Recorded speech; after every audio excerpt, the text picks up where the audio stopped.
So thanks for being here with us, Christine. Go ahead and take it away.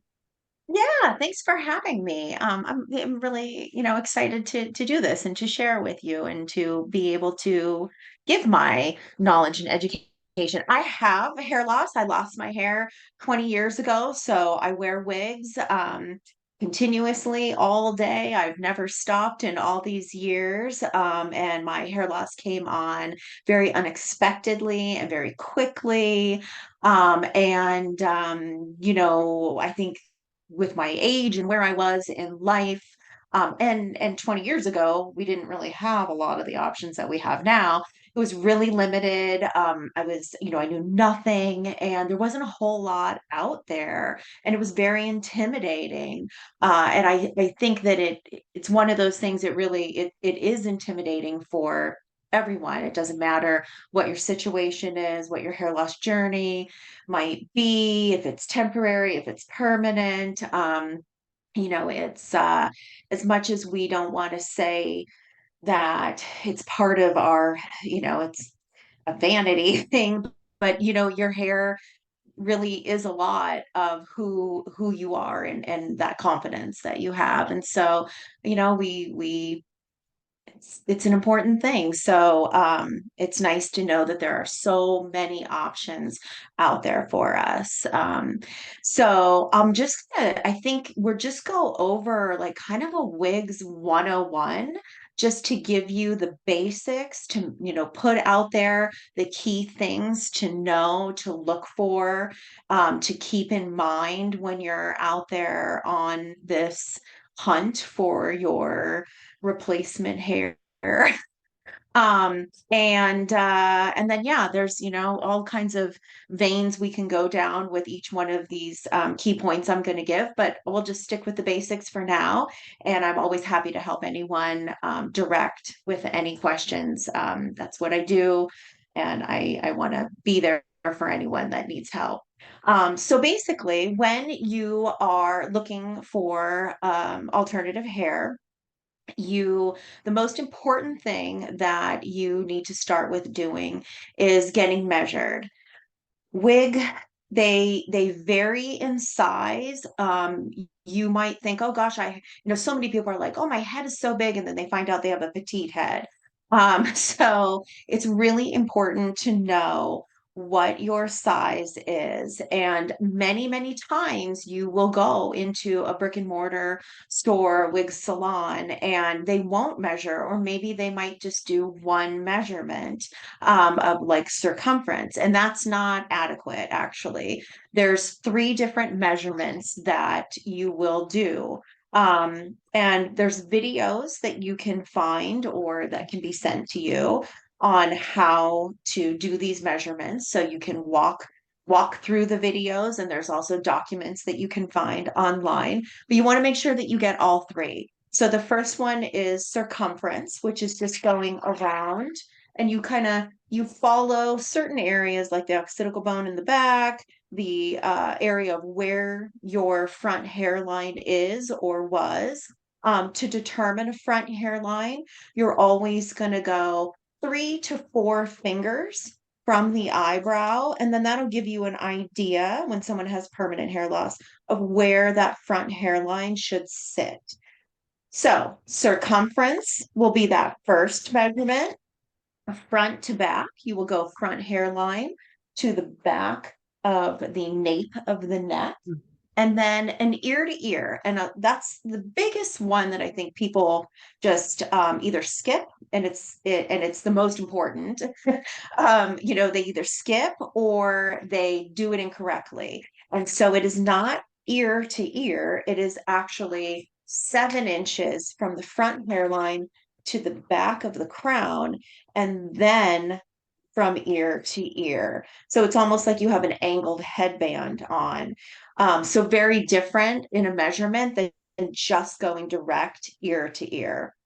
Once you have those measurements, then am I petite? Am I large? Am I a combination of petite average? Which is, most people have a variable measurement. I would say I feel like most people are a petite average. And then, wigs by manufacturer, by brand will run differently. There are certain brands that just tend to run larger. There are some brands that cater to a more petite size. So, as someone that, goes through this journey and guides people through this journey, I almost feel that before you start going down that rabbit hole of, oh my gosh, I'm going to shop for wigs, I'm going to look for wigs, you really need to know, well, what size am I? And then you can filter in a lot of websites, or you can find the information from these manufacturers and YouTube videos of reviews and whatnot. Okay, so this brand seems to run large, this brand seems to run small. So, so sizing is key, very, very key. So once you've got your sizing done, then you got to think about fibers. There are four fibers in alternative hair. You, of course, have human hair. It's expensive. It requires a lot of maintenance. A lot of people don't really think about that. And when they first lose their hair, they're like, "Oh my gosh, I just my option is human hair. I had my hair. I want it to be just like it was before." But you don't realize that it's daily maintenance, just like our own biological hair was. Sometimes it's even more actually maintenance than what your hair was. So you have human hair that requires some maintenance, daily maintenance.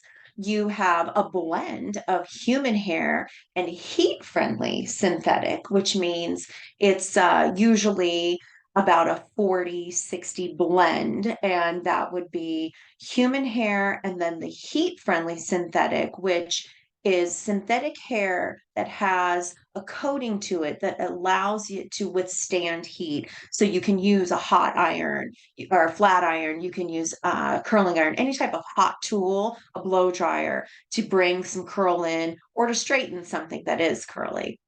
That is also a piece that requires some pretty significant maintenance to it. Then you have heat friendly, just heat friendly. It's the closest fiber to human hair. And like I said, it does allow you to heat style it so you can have curly hair one day and straight hair, another.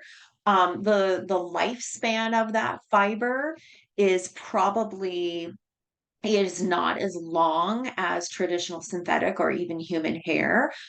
So you have to kind of go into that a bit. A lot of people love the feel of it. And it's so easy to style. It responds very well to styling, but you do have to know that, you might not get as long of a life out of that piece as you might something that's traditional synthetic or even human hair. And then you have synthetic, which is kind of my favorite. But synthetic is no worry. You don't even think about it. So if you get a piece and it's nice and curly and you could go out in a hurricane and go back in the house and dry and your hair is going to look exactly the same. So it's a, fantastic, no maintenance, easy upkeep. The you can style it with water. You really just wash it and go. Wash it, air dry it, and go. So when you're thinking of these fibers that you want, you really got to think about your lifestyle too. What do I like to do? Do I like to hike? Do I walk my dogs all the time? Do I do, evening runs on the beach? Like things, your lifestyle really needs to like factor into what type of fiber you're going to look for. If you are active, great. You know what? Synthetic's easy because it's going to withstand all the different environmental, weather elements, and you're not going to have to spend hours like styling it and fixing it back up after everything, But if you're wearing human hair, you went out and it was, humid out, you lost all that curl, guess what? You're restyling it that night. So you really need to think about what your lifestyle is, what you're going to be doing. Are you just going to work and you're just like going to wear it when you're sitting there? Fantastic. Any fiber is going to work for you. So key thing when determining what fiber you want.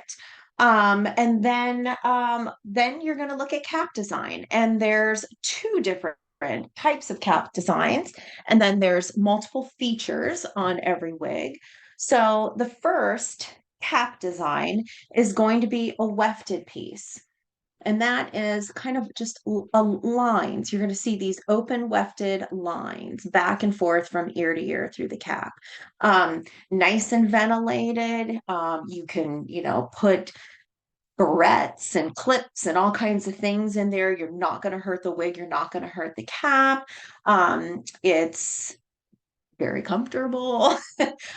So how the hair though works on this wefted piece is that from ear to ear, you have a single weft sewn in, and the hair is sewn on that single weft, and then it's placed throughout the cap.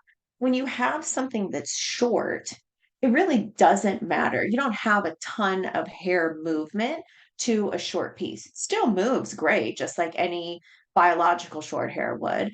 But, real movement isn't significant with something that's shorter. When you have a longer piece and you have a wefted, I'm wearing a wefted piece. It's got good movement. However, in time, when something that's going to be a little bit longer, the hairs, the fibers on a wefted piece tend to kind of group together. So you may notice after a month and a half or two that you might not have as much like natural movement to the fiber that you did when you first got it, when you first pulled it out of the box.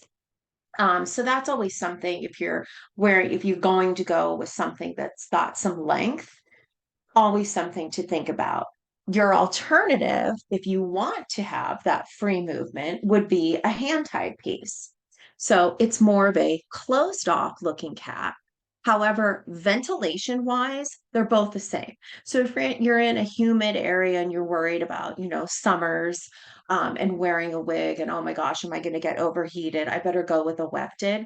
It's really not going to make any difference. I spend my summers in Florida for years and years and years. I could never tell which one I was wearing. So, not it's all the same ventilation wise. With a hand tied piece, you'll notice there's like a nubbiness to it. It's got some texture to it. You don't feel that nubbiness when you're wearing it. It's nothing that bothers you, whether you have some hair or you don't. But the nubbiness is coming from every single hair is individually hand tied in, double knotted, and then released. So when you are doing every single strand individually, tying that in, hand tying it in, then you have natural movement, just like biological hair. So every hair strand is going to move freely, just like our biological hair does.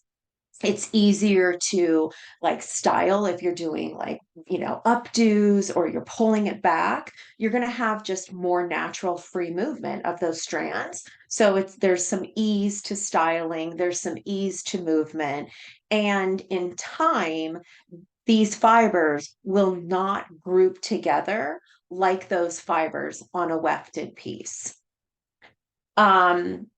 All caps are going to have the same components to them. So you're all going to have at some area down below, you will have an area where you can make the circumference larger or smaller. So this one happens to have some Velcro at the bottom. Some are like bra straps where you just kind of pull it, just like we would shorten or lengthen our bra strap. Some are like that, and then most are like this. But those are pretty much the two different kinds you see. You just lift and you move them together at the nape or pull them apart however you want until you feel that you've got that great fit on your circumference and it's nice and comfortable. It doesn't feel like it's, too tight. It's just that sweet spot. Once you find that great spot, you don't move it. You just leave it there. Velcro is just one of those, the less you move it, the less you play with it, the stronger it stays. So you leave it there throughout the duration lifespan of the wig, whether you wash it or not. Sometimes if you start going through maybe hair regrowth, you can adjust it to let out and make that circumference bigger to allow for that hair growth. But most of the time, you'll just leave it right where it is. So that allows for sizing of the circumference. You have ear tabs on the sides, and those will always hit in front of the ear. That's a big question, is people always go, gosh, should it hit like at the top of my ear, behind my ear? But it's your ear tabs are always going to be in front of your ear. Sometimes they will come down. It's kind of every, manufacturer is a little bit different. But sometimes they might come down, right in front of your ear, and sometimes they'll be up higher, more along the temple area.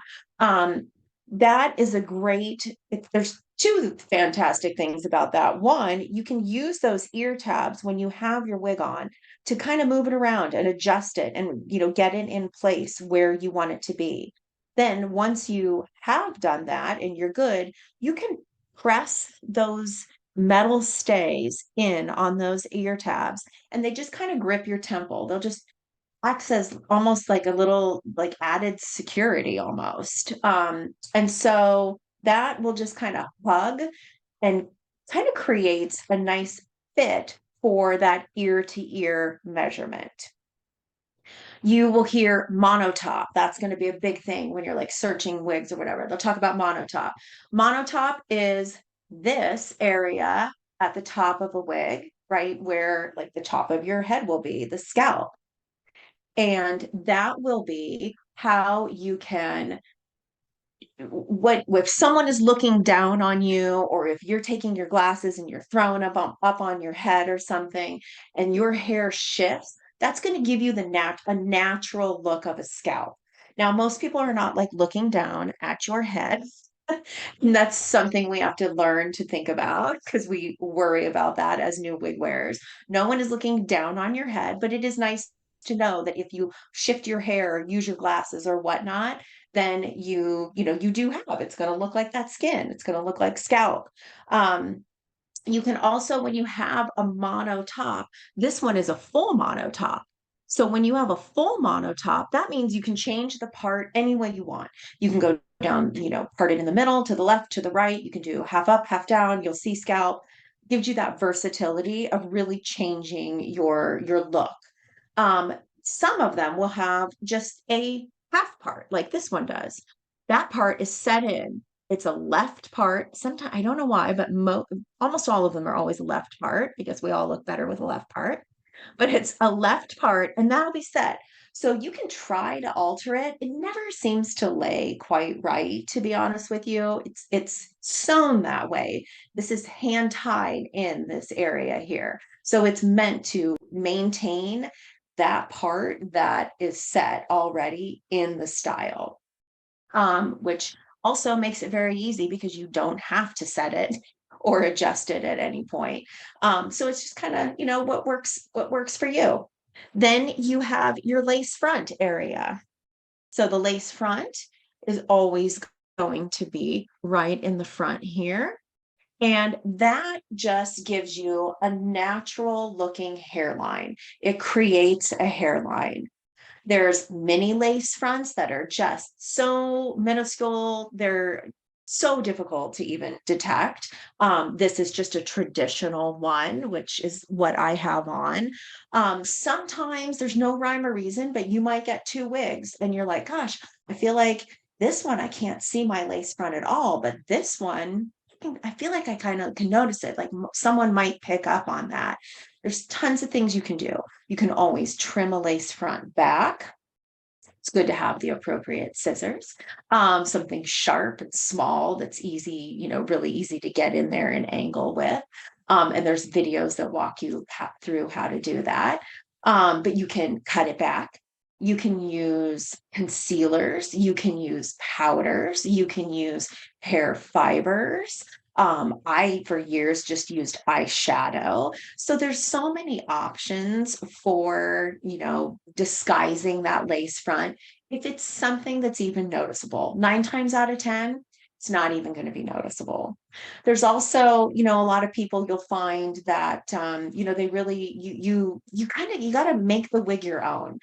So if you're like, I feel like my part or my hairline looks a little fuller up there, you can take tweezers and you can kind of start like picking your part and thinning out that part to make it look a little more natural, maybe to bring out make the scalp or the monofilament top a little bit more visible, and that might make you feel like it's just more natural looking. So there is no wrong in kind of customizing your wig yourself to what your needs and wants are in a look. Those are pretty much like all the main components of a cap. Price is always determined. That's another big question. Price is always determined by a few things. It'll be determined by hair fiber, and cap are going to be your most significant things. So obviously human hair, Remy human hair, which is like an unprocessed, Remy human hair is going to be the most expensive. So any human hairs will be at the top, and then heat friendly, and then traditional, just synthetic. And then cap construction. So hand tied is going to be more expensive than a traditional synthetic. Hand tied takes about 30 hours for one individual to tie all those hair fibers into a cap. So you will notice that on average, I'd say, it's about $100 up in price compared to a traditional synthetic with a wefted piece. Products. It is important to use the right products when you're wearing human hair. There's definitely some brands, like there's so many shampoos out there right now that are fantastic, and really have taken a lot of these harsh chemicals out. So there are definitely some brands that we use freely and feel confident using on our alternative human hair. But synthetic is you really need to use shampoo that is made for alternative synthetic hair. When we have our own biological hair, we're focusing on a blood source. So, our main goal is that we're getting our scalp clean, we're getting the oils, and, we're getting those follicles like cleaned out there. While we're concentrating on a fiber when we are working with alternative hair. And so a lot of the shampoos that are in biological hair shampoo have chemicals that are just too harsh and strip these synthetic fibers. So we want to stay away from that. We always want to use alternative shampoo. You'll always have a liquid shampoo that's more of like a cream type base. You will have conditioners are always going to be a spray, actually. And you want to keep a conditioner nice and light. You also never want to spray the conditioner on the cap. If you spray the conditioner on the cap, then you run the risk in time of kind of loosening the knots. And so you really want to focus when you have something that's longer, you want to focus from mid-length down, really concentrating on the tips, because that's kind of where you get like a lot of the friction and the dryness or split end looks to a piece. So conditioner halfway down into the tips, and then you'll always have a detangler, which is a great tool for just in between washes. So you wear your wig all day, to work, you come home and it's inevitable. It's a fiber. We're kind of rubbing on the backs of chairs. It's rubbing against our clothes. So you get a little bit of friction. So you can spray this on your wig in like at the nape area, take a comb it out, pop it on a wig stand, and you're good to go. It's a nice little style refresh for daily wear. As far as tools, brushes and combs, when you are using traditional synthetic, it's very important that you only use something that is wide tooth. Wide tooth is going to be the most gentle on a synthetic piece. Nice, big, thick, wide tooth comb, or something with a wide tooth, hard, bristled brush. Never like a boar's brush or anything like that. You'll just kind of tear up those fibers and it'll just be like a frizzy mess. So nice, thick, hard bristles. Fingers are also your best styling tool. You get in there and really just work those fibers in, redirect it the way that you want. When you're using human hair, you're perfectly fine. You can use it's biological hair, so you can use any kind of brush that you might have used on your biological hair. It's important to use, if you're not going to use a wig stand, gosh, I have so many ladies that use, like, they throw it on vases or they throw it on top of lamps or things like that. You want to be careful, make sure you don't like turn that lamp on and walk away. It's synthetic, it'll get a little warm. So, but a wig stand is great. And although like the heads are so much fun, when you're wearing a piece, it's best to have something that's nice and open and light. Um, like this in a bag, but something that's open and light like this, because that allows the wig to air out when you're not wearing it. So overnight, it's just going to sit there, it's going to air out, it's just going to kind of freshen back up. When you wash it, you'll pop it on this wig stand. It'll air out. You won't have any type of issues. It'll just dry more quickly and more evenly when it's on something that's open, as opposed to closed head or lamp or something.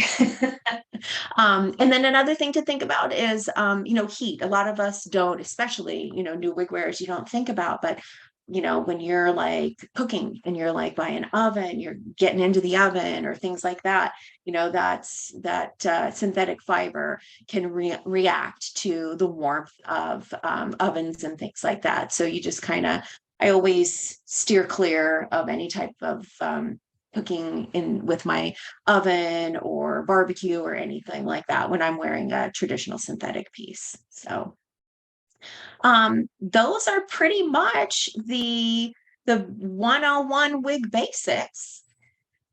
Are there any questions I can answer? Any questions, any concerns, any tips?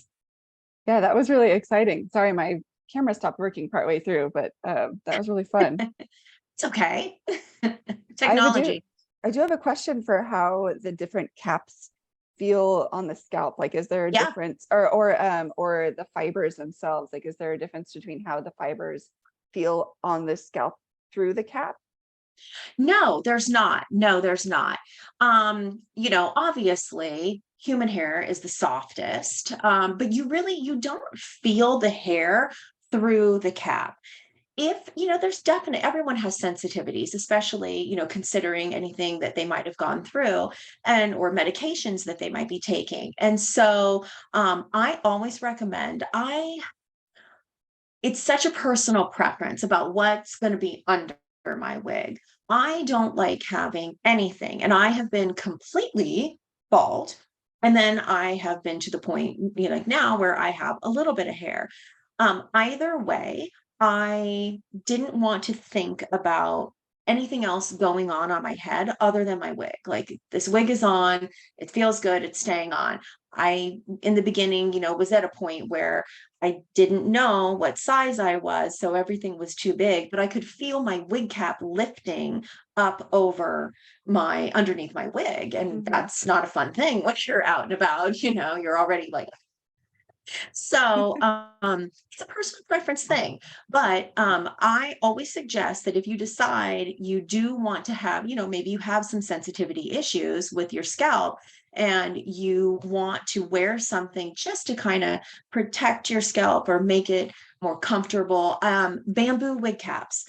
Bamboo is such a fantastic fiber because it regulates with our body temperature. So it's nice so that if it's hot and humid out and you put this, bamboo cap on, it's going to actually keep you a little bit cooler. And then it'll like does the opposite. If it's cold, it's going to keep it a little bit warmer. So I love that. It's very, very, very, very soft to the touch and so easy. You can throw it in the laundry with your socks. Like it's, there's no special instructions or delicate care that you need to take for it.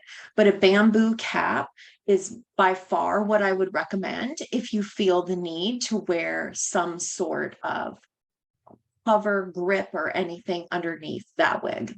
Awesome. Thank you. Other questions out there? I just want to say thank you. I did not know how much goes into finding a wig, so that was awesome, and I definitely learned a lot. Thank you. Good. I know it was, kind of quick. And like I said, there's all kinds of veins to all of this, but, those are, I feel let's just put it this way. When I was on my journey, that's what I would have wanted to know. So.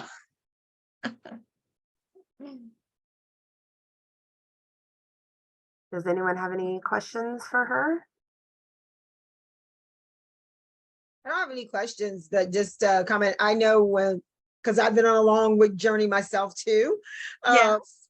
I started wearing wigs when I was a child all the way until adult, and it was always really difficult for me to find wigs that were like suited for a child. Thank God it was in the 70s, so I just had a really great fro.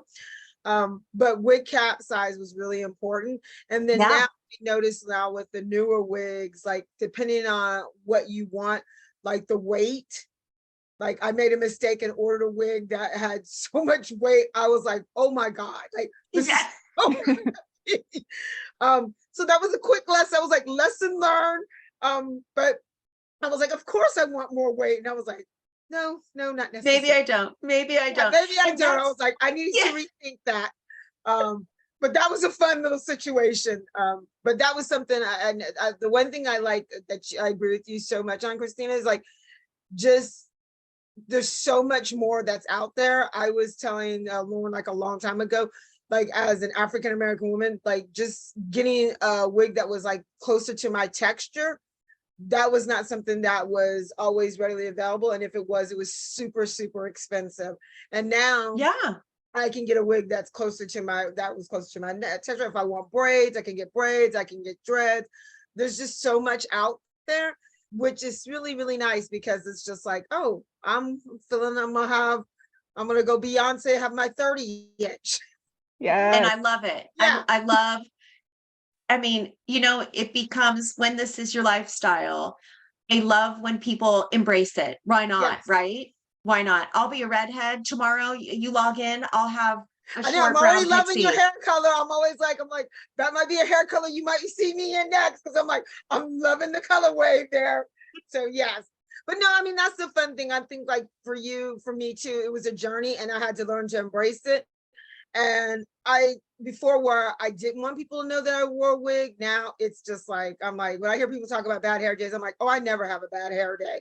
Like, if it doesn't work out, I'll be at the wig shop, or I'm gonna order myself a wig, or I'm gonna wear a wrap. But it's like, I don't have bad hair days. And neither, I feel like nobody should have bad hair days. That's right. That's right. That's right. I know. And it's so funny. I don't know if you felt this way, but I was the same, that I was in the beginning, like I didn't want anyone to know. And every new piece I bought had to look exactly or be in that same color. And then finally, when I was like, forget it, this is too much work, and then I embraced it. Not only was I having so much more fun, but the response that I got from people, everyone, I don't care who they were, husbands of friends, my children's teenage friends, everyone was like, oh my gosh, how fun. I love that one on you. And it became like, I was excited to wear something new around these people to see what they said. And it was so not what I was expecting, and I always tell people too, I don't know if you found this too, Christine, I always tell people, I was like, especially people who look like at celebrities or look at that, I'm like, you'd be surprised how many like model celebrities, how many of them are wearing wigs or extensions. It's like, oh, I don't want to cut my hair or do this. I'm going to just get a really great wig. And you can't even tell, like, you're like, oh, I didn't know that was your wig. So I didn't know that was a wig, because I'm about to have a whole Barbie moment. And I'm like, gotta have the Barbie ponytail. So I'm like, I'm on the hunt for a great flip wig. My daughter thinks I'm crazy. Love it. But I'm just like, oh, I gotta have the right hair for that. So, but Absolutely. And I'm you're just so right. glad we had this. I'm so excited. This makes me so excited. You have no idea, Christina. I'm like, I told Oh, someone, I was like, gee. I will be on this call. I love it. Well, I would love to connect with you anytime if you want me. Wig talk, whatever. Yes, most definitely. Awesome. Well, yay, thank you so much. And I'm sure we'll reach out with any questions that we have, and Perfect. we'll send this out to the community. Lauren? thank you All so right. much. Thank you so much. I so appreciate you inviting me to do this. No problem. We're so happy to have you. Thank you. All right. You guys have a Bye. great day and a fantastic Bye, weekend. everybody. Bye, Thank you. everyone. Bye. Bye.